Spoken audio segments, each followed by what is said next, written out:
We had 9 games identified by the model as competitive games to watch.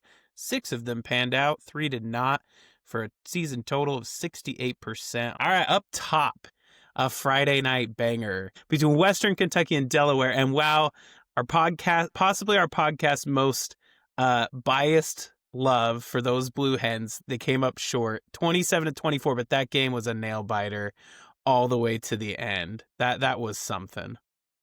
Our next pick for game of the week was UTSA traveling to Temple.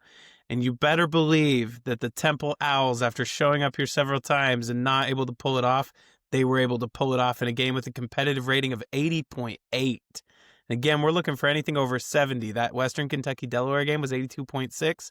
Temple with 80.8 beating UTSA 27-21. Wake Forest at Virginia Tech. Feeling bad for those Hokies right about now. They dropped another one. It was 30-23 in favor of the Demon Deacs.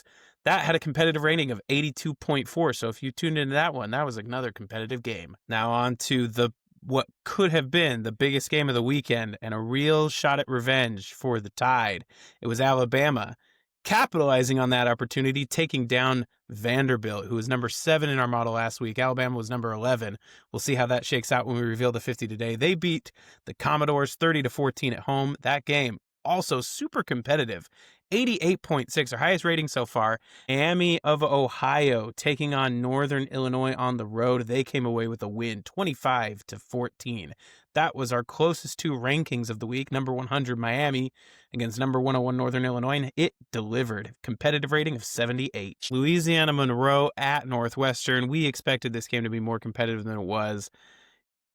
Sorry, Warhawks. That you got romped. Northwestern ran away with that one, 42-7. All right, ACC action. We had Syracuse, number 76, continuing a downward slide, dropping at SMU. SMU won 31-18. That came out just shy of the threshold for a competitive game, 67.8. Man, Michigan State at Nebraska.